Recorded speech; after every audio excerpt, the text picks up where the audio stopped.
a college student found murdered in her own apartment, and the shocking truth about her killer.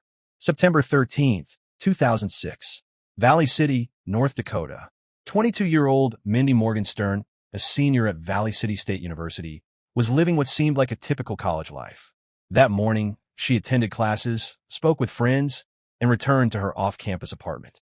Hours later, when she stopped answering calls and messages, her friends grew concerned. By evening, they went to check on her, and what they discovered would change their community forever. Mindy was found just inside her apartment door, her life cut short in a way that stunned even seasoned investigators. Police rushed to the scene, gathering evidence and searching for answers. DNA samples, fingerprints, and witness interviews began to form a picture. But the truth was far more disturbing than anyone could have imagined. The suspect was not a stranger lurking in the shadows. He was someone trusted, someone who lived nearby, someone who had once held authority. How could a man in a position of responsibility commit such a crime? Tonight, we'll piece together the chilling story of Mindy Morgenstern. Her life, the day she was taken from her family and friends, the painstaking investigation, and the trial that revealed the shocking truth about her killer. Mindy Morgenstern was 22 years old, a senior at Valley City State University in North Dakota. She was studying to become a teacher, a career path that reflected her caring nature and her desire to make a difference in the lives of young people. Friends describe her as warm, approachable, and full of energy. She was the kind of person who lit up a room, someone who balanced her studies with friendships, campus activities, and plans for the future. Raised in a close-knit family in New Salem, North Dakota, Mindy carried with her the values of kindness and community. Her parents and siblings often spoke of her determination and her ability to connect with others. She was known for her smile, her laughter, and her ability to make those around her feel included. On campus, Mindy was well-liked by classmates and professors. She was active in student life, and her friends recalled how she was always willing to lend a hand or listen when someone needed support. She had dreams of graduating, starting her career, and building a life filled with purpose. Visuals here would show yearbook photos, shots of Valley City State University's campus, and maps of Valley City to ground the audience in her world. These images remind us that Mindy was not just a name in a headline. She was a daughter, a friend, and a student with ambitions and a future ahead of her.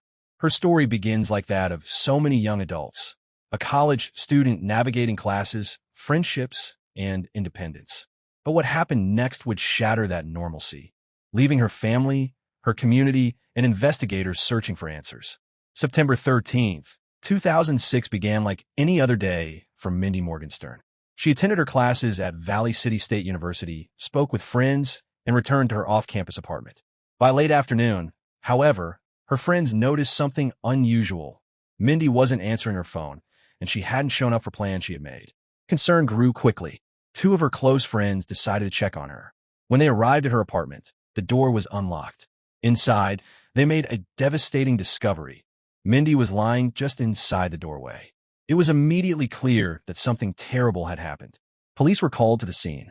Officers secured the apartment, carefully documenting evidence and searching for clues. They examined the entryway, collected fingerprints, and began canvassing the neighborhood. Early theories ranged from a possible break-in to someone she might have known. But nothing about the scene fit neatly into those assumptions. Detectives worked methodically, piecing together the timeline of her final hours. Who had seen her last? Who lived nearby? Who might have had access to her apartment? Visuals here would show the exterior of her apartment building, police cars outside, and maps of Valley City marking the location of the crime. The community was shaken. Valley City was a small, quiet town, and the idea that a young woman could be murdered in her own home was almost unthinkable. But investigators soon realized this was no ordinary case. Detectives in Valley City faced a daunting task. The murder of Mindy Morgenstern had shaken the small community, and investigators knew they had to move quickly. They began with the basics, interviewing neighbors, classmates, and anyone who might have seen her on the day she was killed. At first, one neighbor stood out, Mo Gibbs, a former correctional officer who lived in the same building. Gibbs appeared willing to cooperate. He answered questions, gave his version of events, and seemed calm under pressure. But as detectives pressed further, cracks began to show. Forensic teams collected DNA samples from the crime scene.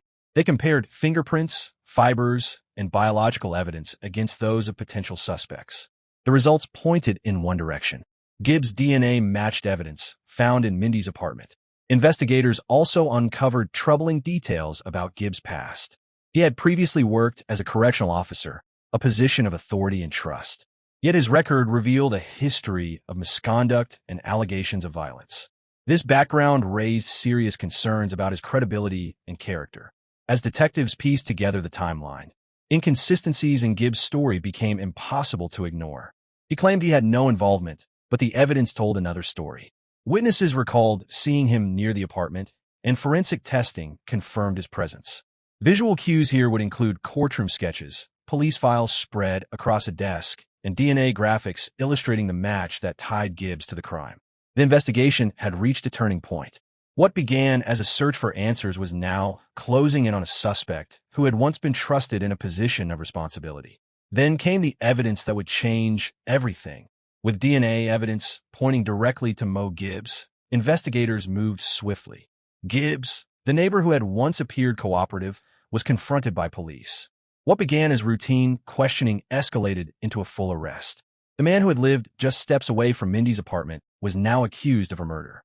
The trial that followed gripped the state of North Dakota. Prosecutors laid out their case. Gibbs' DNA found at the crime scene, his inconsistent statements, and his troubling past. They argued that the evidence was undeniable, painting a picture of a man who had abused his position of trust and authority. The defense countered, attempting to cast doubt on the forensic findings and questioning the reliability of witness accounts. They suggested alternative explanations, but the weight of the evidence was overwhelming. Witness testimonies brought the courtroom to life. Friends and family of Mindy spoke of her kindness, her dreams, and the devastating loss they had suffered. Investigators detailed the painstaking process that led them to Gibbs. Each account added to the gravity of the proceedings. The emotional impact was profound. Mindy's family sat through every day of the trial, listening as the details of her final hours were recounted. The community of Valley City, once defined by its quiet college town atmosphere, was shaken by the realization that someone they had trusted could commit such a crime. The courtroom drama built to its conclusion. The jury weighed the evidence, the testimonies, and the arguments. And when the verdict was read, the community finally had an answer. Justice for Mindy Morgenstern was within reach, but the story was not yet over. When the jury returned its verdict, Mo Gibbs was convicted of the murder of 22-year-old Mindy Morgenstern. The sentence was clear and final.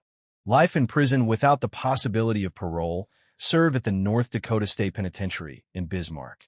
According to state records, his release date is listed as January 1st, 2100, a symbolic marker that underscores he will never walk free again. For Mindy's family, the conviction brought a measure of justice, but it could never replace the daughter, sister, and friend they had lost. The trial and sentencing left a lasting impact on Valley City State University.